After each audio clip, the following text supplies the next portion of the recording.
Perang Salib kelima hingga kedelapan memiliki dampak yang bervariasi terhadap Eropa dan Timur Tengah.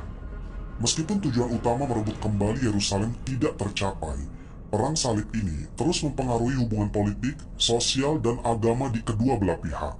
Di Eropa, Perang Salib memperkuat kekuasaan raja-raja tertentu dan melemahkan yang lain. Selain itu, Perang Salib memperdalam keterpecahan antara Gereja Katolik Barat dan Gereja Ortodoks Timur, yang mulai melihat Barat sebagai ancaman. Di sisi lain, dunia Muslim terus mengkonsolidasi kekuatannya, terutama dengan munculnya dinasti-dinasti baru seperti Mamluk di Mesir, yang kemudian menjadi ancaman utama bagi kerajaan salib yang tersisa di Levant. Kekuatan Muslim berhasil mempertahankan kendali atas wilayah tersebut, dan pada akhirnya, Kesultanan Utsmaniyah akan menaklukkan Konstantinopel pada tahun 1453 yang menandai akhir dari Kekaisaran Bizantium.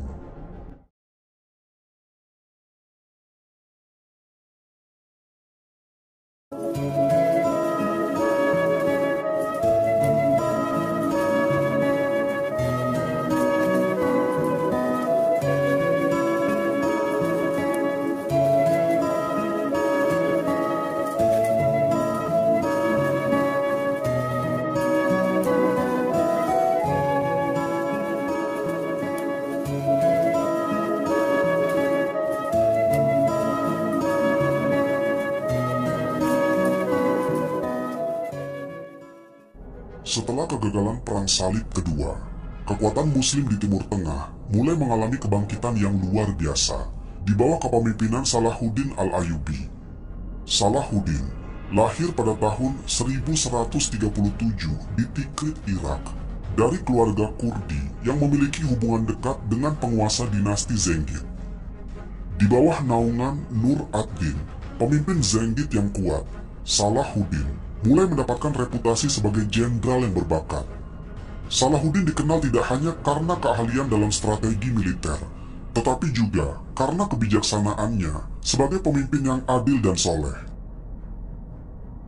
Ia berhasil mempersatukan berbagai faksi Muslim yang sebelumnya terpecah-pecah, termasuk dinasti Fatimiyah di Mesir, dan berbagai suku Arab serta kekuatan Muslim lainnya di Suriah dan Irak.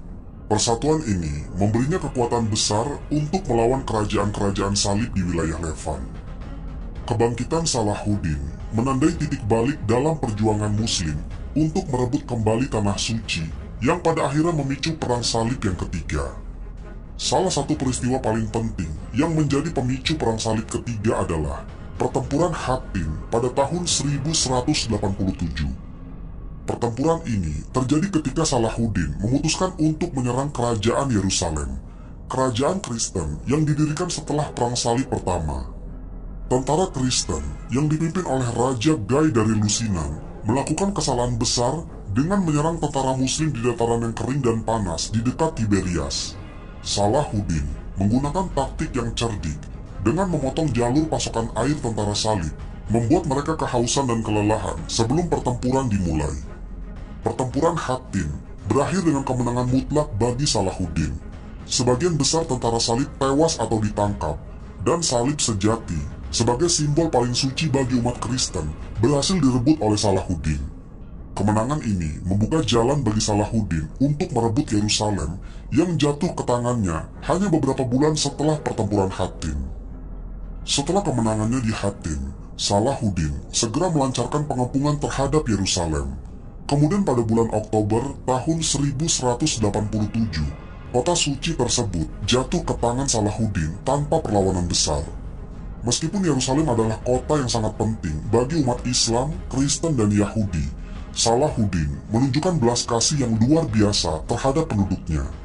Alih-alih membantai penduduknya seperti yang dilakukan oleh tentara salib saat merebut Yerusalem pada tahun 1099, Salahuddin malah mengizinkan penduduk Kristen untuk meninggalkan kota dengan aman setelah membayar tebusan. Tindakan ini memberinya reputasi sebagai pemimpin yang adil dan mulia, bahkan di mata musuh-musuhnya. Kejatuhan Yerusalem mengguncang Eropa. Bagi umat Kristen, kehilangan kota suci ini adalah bencana yang besar, dan segera muncul seruan baru untuk melancarkan Perang Salib, guna merebut kembali kota Yerusalem. Paus Gregorius VIII mengeluarkan seruan resmi untuk memulai Perang Salib yang ketiga pada tahun 1189. Perang Salib ketiga didukung oleh beberapa penguasa paling kuat di Eropa, termasuk Raja Richard I dari Inggris, Kaisar Frederick I Barbarossa dari Jerman, dan Raja Philippe II dari Perancis. Ketiga pemimpin ini memiliki ambisi yang besar untuk merebut kembali Yerusalem dan memulihkan kehormatan Kristen di Timur Tengah. Kaisar Frederick I Barbarossa adalah yang pertama bergerak, memimpin pasukan besar dari Jerman melalui Anatolia. Namun perjalanannya berakhir tragis ketika ia tenggelam di Sungai Saleb pada tahun 1190 sebelum mencapai Tanah Suci. Kematian Frederick menyebabkan pasukannya tercerai-berai, dan hanya sebagian kecil yang berhasil melanjutkan perjalanannya ke Timur Tengah. Sementara itu, Raja Richard I dan Raja Philippe II memilih rute laut untuk mencapai wilayah Salib. Mereka tiba di Tanah Suci pada tahun 1191 dan segera terlibat dalam serangkaian pertempuran dengan pasukan Salahuddin. Salah satu pertempuran terbesar dalam Perang Salib ketiga adalah pengepungan Acre yang dimulai pada tahun 1189 yang berlangsung selama hampir 2 tahun. Kota pelabuhan Acre yang dikuasai oleh Salahuddin adalah benteng strategis yang penting bagi kedua belah pihak. Tentara Salib yang dipimpin oleh Richard I dan Philippe II akhirnya berhasil merebut Acre pada tahun 1191 setelah pertempuran yang sangat sengit. Kemenangan ini memberi tentara Salib pijakan yang kuat di pesisir wilayah Levant.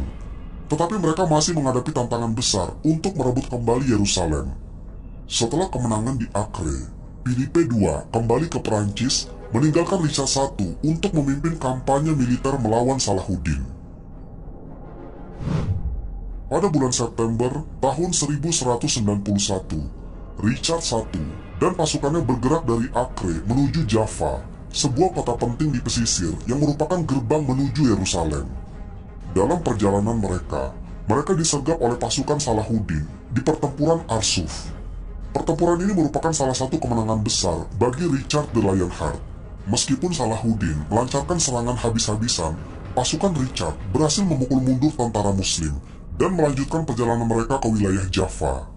Kemenangan ini meningkatkan moral tentara Salib dan memberi mereka harapan untuk merebut kembali Yerusalem. Meskipun Richard I berhasil mencapai Jaffa dan memperoleh sejumlah kemenangan melawan Salahuddin, merebut kembali Yerusalem terbukti lebih sulit dari apa yang diperkirakan.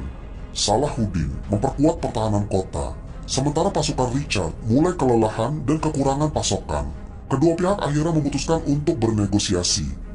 Pada bulan September tahun 1192, Richard dan Salahuddin menyetujui sebuah perjanjian yang dikenal sebagai Perjanjian Jaffa.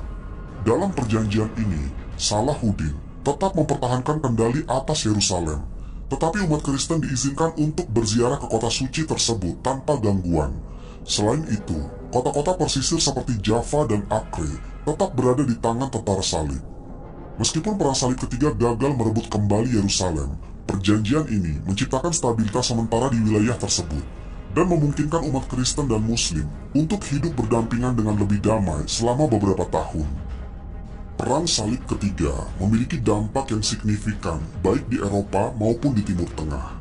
Salahuddin Al-Ayyubi tetap menjadi pahlawan besar di dunia Muslim, dihormati karena keberaniannya dan kearifannya sebagai pemimpin.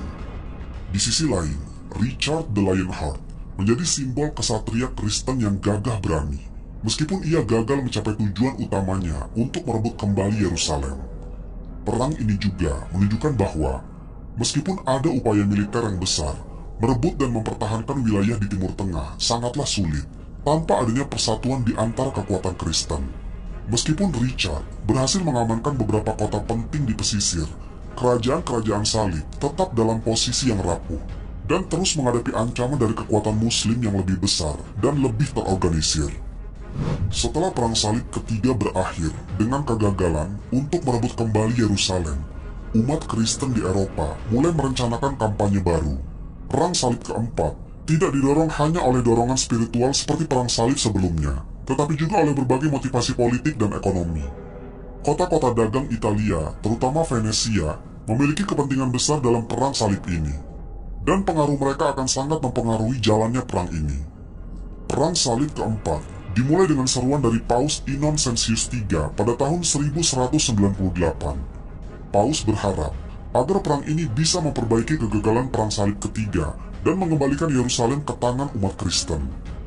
Namun sejak awal, Perang Salib keempat mengalami berbagai masalah dalam hal logistik dan kepemimpinan, yang pada akhirnya akan menyebabkan pergeseran tujuan dari Yerusalem menjadi Konstantinopel. Salah satu utama mengapa Perang Salib keempat menyimpang dari tujuan aslinya adalah keterlibatan Venesia. Tentara salib membutuhkan armada besar untuk membawa mereka dari Eropa ke Timur Tengah. Dan Venesia adalah salah satu kekuatan maritim utama yang dapat menyediakan kapal tersebut. Namun pemimpin Venesia, Doge Enrico Dandolo, melihat kesempatan ini sebagai cara untuk memperluas kekuasaan ekonominya. Venesia setuju untuk menyediakan kapal bagi tentara salib dengan syarat bahwa mereka membayar jumlah yang sangat besar. Ketika tentara salib gagal mengumpulkan dana yang cukup, Venesia menawarkan alternatif, yaitu tentara salib harus membantu Venesia merebut kota Zara, sebuah kota Kristen yang memberontak melawan kekuasaan Venesia.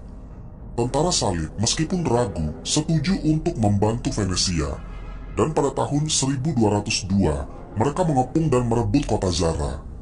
Penyerangan terhadap kota Kristen ini mendapat kecaman yang luas, termasuk dari Paus Innocentius III yang mengutuk tindakan tersebut dan bahkan mengancam untuk mengekskomunikasi para tentara salib.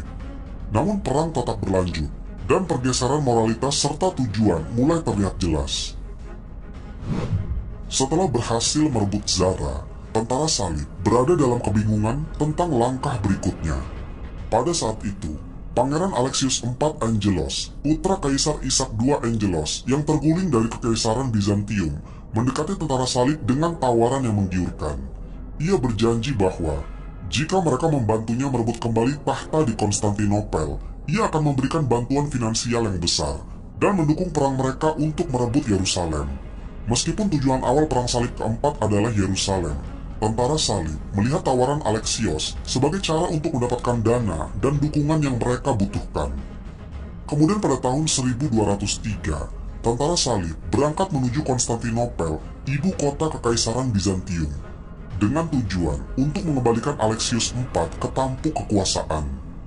Pada bulan Juli tahun 1203, tentara salib tiba di Konstantinopel dan segera memulai pengepungan terhadap kota tersebut. Meskipun tentara Bizantium bertahan dengan gigih, mereka tidak mampu melawan kekuatan gabungan antara salib dan armada Venesia.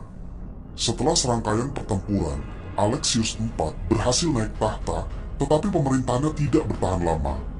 Alexius IV menghadapi banyak masalah internal di Bizantium, termasuk kekacauan keuangan dan ketidakpuasan rakyat yang merasa dikhianati oleh aliansi dengan tentara salib. Dan pada tahun 1204, pemberontakan terjadi di Konstantinopel dan Alexius IV digulingkan dan dibunuh.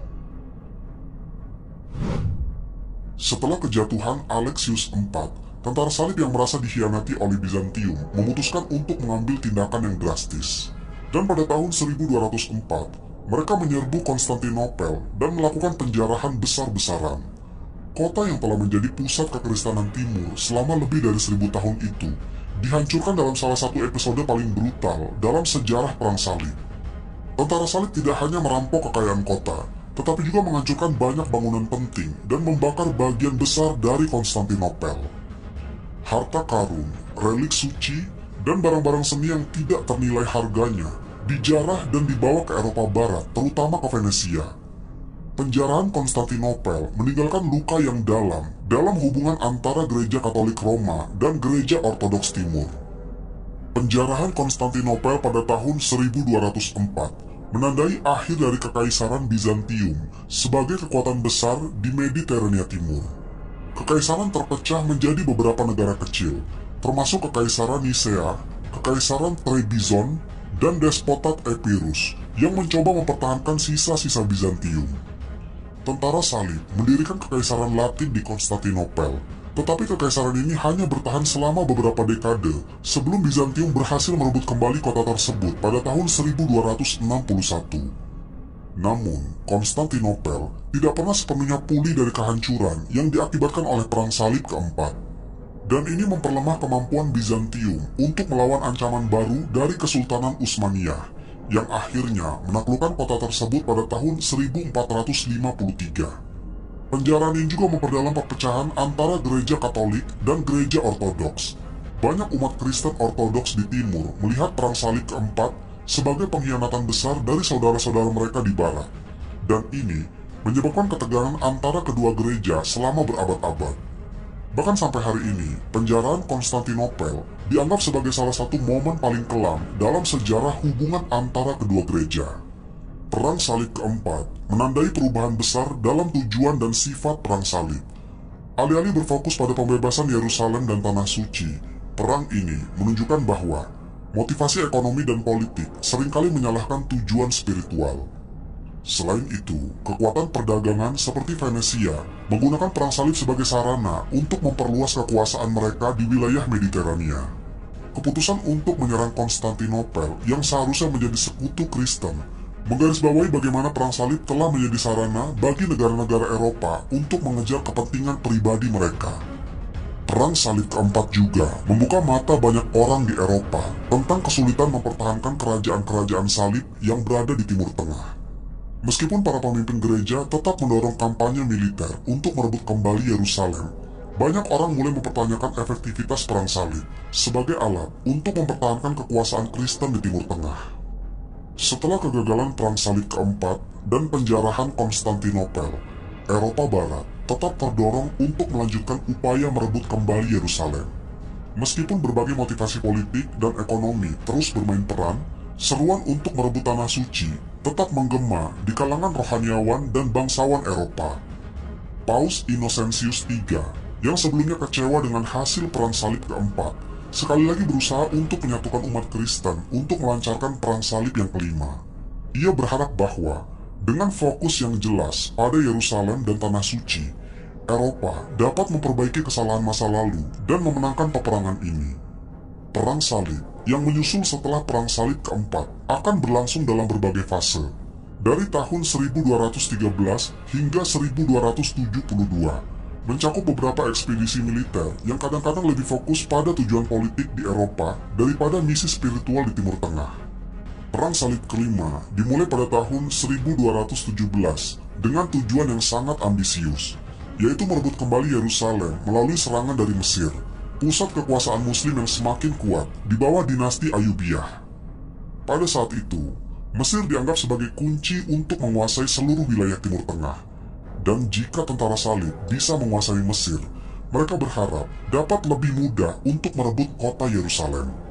Pasukan tentara salib yang dipimpin oleh Raja Andrew II dari Hungaria, kemudian ada Leopold VI dari Austria, dan John dari Brienne, menyerbu Mesir pada tahun 1218 dengan target utama mereka adalah kota Damita, sebuah kota pelabuhan strategis di delta Sungai Nil. Damita akhirnya berhasil direbut pada tahun 1219 setelah pengepungan yang panjang. Namun, kemenangan ini ternyata tidak bisa dimanfaatkan dengan baik. Ketidakmampuan para pemimpin salib untuk menyepakati strategi yang jelas, ditambah dengan banjir besar yang memperlambat pergerakan pasukan, menyebabkan kegagalan dalam melanjutkan serangan lebih jauh ke Mesir. Pada akhirnya, pada tahun 1221, tentara salib terpaksa menandatangani perjanjian damai dan mundur dari Damita, meninggalkan Mesir kembali ke tangan kaum muslimin. Perang Salib ke-6 adalah salah satu perang salib yang tidak biasa, karena perang ini lebih banyak melibatkan negosiasi diplomatik daripada pertempuran yang besar.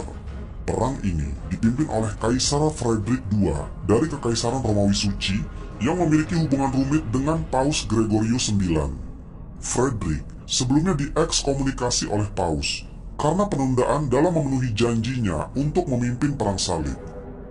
Dan pada tahun 1228, Frederick akhirnya memimpin ekspedisi ke Tanah Suci. Namun alih-alih mengandalkan kekuatan militer, Frederick menggunakan diplomasi cerdas untuk mencapai tujuan utamanya.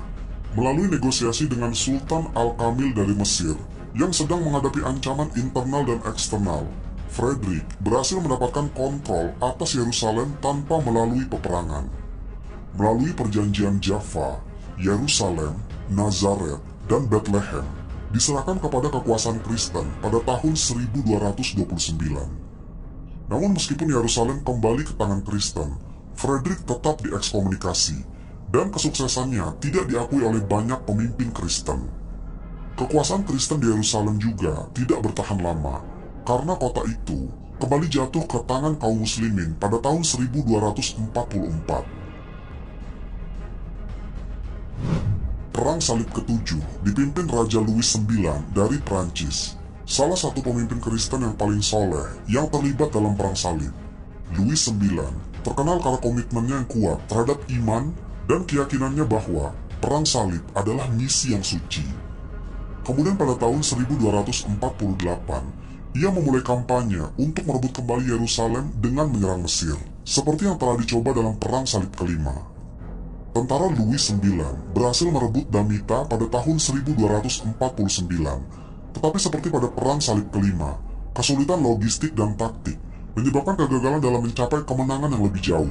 Pasukan tentara salib terjebak di Mesir, dan pada akhirnya Louis IX ditangkap oleh pasukan kaum muslimin setelah terjadi kekalahan besar di pertempuran Mansurah pada tahun 1250. Raja Louis hanya dibebaskan setelah membayar tebusan yang besar, dan setelah itu ia kembali ke Prancis. Meskipun Perang Salib ke-7 adalah kegagalan militer, Louis IX dianggap sebagai pahlawan di Eropa dan ia diangkat sebagai santo setelah kematiannya. Perang ini juga menandai salah satu upaya terakhir Eropa untuk merebut kembali Yerusalem melalui kekuatan militer besar. Perang Salib ke-8 adalah ekspedisi terakhir yang dipimpin oleh Louis IX dari Prancis, dan perang ini dimulai dengan tujuan untuk melindungi kerajaan salib yang tersisa di Timur Tengah, serta memerangi dinasti Muslim yang semakin kuat. Namun alih-alih menyerang Mesir atau Yerusalem, Louis memutuskan untuk menyerang Tunis di Afrika Utara. Keputusan ini didorong oleh alasan politik dan ekonomi, termasuk upaya untuk membangun pengaruh Kristen di Afrika Utara serta mengamankan rute perdagangan. Namun, ekspedisi ini berakhir dengan kegagalan total. Louis IX jatuh sakit dan meninggal di Tunis pada tahun 1270, dan pasukannya kembali ke Eropa tanpa mencapai tujuan apapun. Perang Salib ke-8 menandai akhir dari upaya besar yang didorong oleh raja-raja Eropa untuk merebut kembali Tanah Suci. Meskipun ada beberapa ekspedisi kecil setelah itu, adalah salah satu yang terakhir dalam skala yang besar. Perang Salib ke-5 hingga ke-8 memiliki dampak yang bervariasi terhadap Eropa dan Timur Tengah. Meskipun tujuan utama merebut kembali Yerusalem tidak tercapai, Perang Salib ini terus mempengaruhi hubungan politik, sosial, dan agama di kedua belah pihak. Di Eropa, Perang Salib memperkuat kekuasaan raja-raja tertentu dan melemahkan yang lain, terutama karena banyaknya sumber daya ekonomi yang dihabiskan untuk menandai ekspedisi militer ini. Selain itu, Perang Salib memperdalam keterpecahan antara Gereja Katolik Barat dan Gereja Ortodoks Timur, yang mulai melihat Barat sebagai ancaman setelah penjarahan Konstantinopel pada Perang Salib yang keempat. Di sisi lain, dunia Muslim terus mengkonsolidasi kekuatannya, terutama dengan munculnya dinasti-dinasti baru seperti Mamluk di Mesir yang kemudian menjadi ancaman utama bagi kerajaan salib yang tersisa di Levant. Kekuatan Muslim berhasil mempertahankan kendali atas wilayah tersebut, dan pada akhirnya, Kesultanan Utsmaniyah akan menaklukkan Konstantinopel pada tahun 1453 yang menandai akhir dari Kekaisaran Bizantium. Perang Salib tidak berakhir tiba-tiba, melainkan melalui serangkaian kekalahan militer dan kemunduran politik yang dialami oleh kerajaan Kristen di Timur Tengah. Setelah Perang Salib ke-8, hanya beberapa benteng Kristen yang tersisa di wilayah tersebut, terutama di sepanjang pantai Levant. Kerajaan-kerajaan salib seperti Kerajaan Yerusalem mulai kehilangan kekuatan dan dukungan, baik dari Eropa maupun dari dalam negeri. Salah satu benteng terakhir yang menjadi simbol perlawanan Kristen di Timur Tengah adalah Acre, yang pada tahun 1291, setelah pengepungan panjang, benteng Acre akhirnya jatuh ke tangan Kesultanan Mamluk yang dipimpin oleh Sultan Al-Ashraf Khalil. Jatuhnya Acre menandai akhir dari keberadaan signifikan kekuasaan Kristen di Tanah Suci, sekaligus menutup era Perang Salib besar yang didorong oleh dorongan militer dari Eropa. Meskipun benteng lain seperti Tripoli dan Antioch sudah jatuh sebelumnya, Acre dianggap sebagai benteng terakhir yang menjadi saksi utama perjuangan panjang Perang Salib. Setelah kekalahan ini, tidak ada lagi upaya besar dari Eropa untuk merebut kembali Yerusalem, dan hubungan antara Eropa dan dunia Islam mulai bergeser dari konflik terbuka menjadi diplomasi, perdagangan, dan terkadang konfrontasi militer kecil. Perang Salib memberikan dampak besar terhadap masyarakat Eropa pada berbagai aspek. Secara sosial, Perang Salib memperkuat pengaruh gereja Katolik di Eropa dengan Paus sebagai otoritas tertinggi yang memimpin seruan Perang Salib. Dalam beberapa kasus, perang ini juga memberikan peluang bagi para petualang, bangsawan, dan rakyat biasa untuk mencari kehidupan baru di Timur Tengah, meskipun kebanyakan dari mereka kembali dengan kegagalan. Namun dari sisi ekonomi, Perang Salib membuka jalur perdagangan baru antara Eropa dan Timur Tengah. Kota-kota dagang di Italia seperti Venesia, Pisa, dan Genoa mendapatkan keuntungan besar dari transportasi tentara salib dan barang-barang dagangan dari Timur Tengah. Selama perang, pedagang Eropa mendapat akses ke barang-barang mewah Timur seperti sutra, rempah-rempah, perhiasan, dan seni rupa, yang kemudian menjadi komoditas penting di pasar Eropa. Perang Salib juga mempercepat pertumbuhan ekonomi Eropa karena kerajaan-kerajaan salib di Timur Tengah menjadi pusat perdagangan yang penting. Banyak inovasi dari dunia Islam seperti ilmu pengetahuan, matematika, dan teknologi mulai masuk ke Eropa selama periode ini. Akhirnya, Perang Salib berkontribusi pada munculnya Renaissance, di mana pengetahuan dan kebudayaan dari Timur yang dihadirkan oleh tentara salib dan pedagang menjadi dasar dari kebangkitan intelektual di Eropa. Dari sisi Muslim, Perang Salib merupakan ancaman besar yang mengancam eksistensi mereka di Timur Tengah. Namun perang ini juga menyatukan berbagai kelompok Muslim yang sebelumnya sering berselisih. Salah satu pemimpin Muslim yang terkenal adalah Salahuddin Al-Ayyubi, yang berhasil menyatukan berbagai faksi Muslim untuk melawan tentara salib dan merebut kembali Yerusalem pada tahun 1187. Perang Salib juga memperkuat kesadaran politik dan militer di dunia Islam. Dinasti Ayyubiyah yang dipimpin oleh Salahuddin dan kemudian Kesultanan Mamluk memperkuat kekuasaan mereka dengan membangun benteng dan meningkatkan pasukan untuk menghadapi ancaman dari Eropa.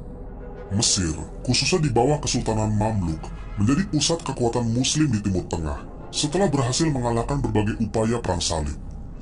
Namun dunia Islam juga mengalami dampak sosial dan ekonomi dari perang ini.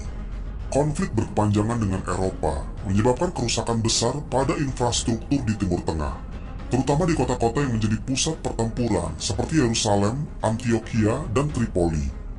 Meskipun ada perdagangan dengan Eropa, sebagian besar wilayah Muslim mengalami gangguan ekonomi karena perang yang terus berlangsung. Salah satu dampak jangka panjang Perang Salib adalah ketegangan antara dunia Kristen dan Muslim yang terus berlangsung selama berabad-abad. Selama Perang Salib, banyak kebencian yang tumbuh di antara kedua belah pihak, dan ini diperburuk oleh penjaraan kota-kota penting seperti Yerusalem dan Konstantinopel. Namun pasca Perang Salib, hubungan antara Eropa dan dunia Muslim mulai berubah. Meskipun permusuhan tetap ada, terutama di tingkat politik dan militer, interaksi budaya dan perdagangan antara kedua peradaban semakin meningkat. Banyak ilmuwan dan pedagang dari dunia Muslim yang berinteraksi dengan Eropa membawa pengetahuan baru tentang matematika, astronomi, kedokteran, dan filsafat ke dunia Barat. Dalam jangka panjang, perdagangan dan diplomasi mulai menggantikan peperangan terbuka. Beberapa negara di Eropa seperti Venesia bahkan menjalin hubungan perdagangan yang kuat dengan dunia Islam. Hubungan ini tidak selalu damai, tetapi menjadi dasar dari interaksi lintas budaya yang semakin kompleks antara Eropa dengan dunia Muslim. Selain itu, arsitektur Eropa juga terpengaruh oleh gaya Timur Tengah. Kastil dan benteng yang dibangun selama Perang Salib menggunakan teknik arsitektur yang dipelajari dari kaum Muslimin. Dan ini kemudian mempengaruhi pembangunan di Eropa, terutama di Prancis dan Inggris. Gaya gotik misalnya, terinspirasi dari elemen-elemen arsitektur yang ditemui tentara salib di Timur Tengah.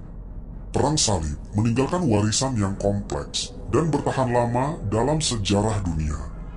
Dari segi militer, perang ini menandai periode panjang konflik antara Eropa dan dunia Muslim, yang secara langsung mempengaruhi sejarah politik dan agama di kedua wilayah. Meskipun Yerusalem dan Tanah Suci tidak pernah direbut kembali sepenuhnya oleh Kristen dan religius Eropa dan Muslim, Perang Salib membantu membentuk identitas politik dan religius Eropa dan Muslim. Dampak budaya, ekonomi, dan ilmu pengetahuan dari Perang Salib tetap terasa selama berabad-abad setelahnya. Eropa dan dunia Muslim menjadi semakin terhubung melalui perdagangan dan pertukaran budaya, meskipun hubungan ini sering diwarnai oleh konflik dan ketegangan. Pertukaran ilmu pengetahuan dan budaya antara kedua peradaban ini turut membentuk fondasi dari banyak kemajuan intelektual di Eropa, termasuk Renaissance. Secara keseluruhan, Perang Salib bukan hanya perang agama, tetapi juga perang yang mencerminkan dinamika politik, ekonomi, dan budaya antara Timur dan Barat. Pengaruhnya terhadap sejarah dunia begitu luas.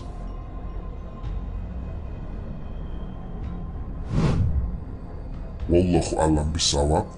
Semoga kisah ini bermanfaat. Lebih dan kurangnya mohon dimaafkan. Yang benar datangnya dari Allah Subhanahu wa Ta'ala. Khilaf atau keliru itu datangnya dari saya pribadi sebagai manusia biasa.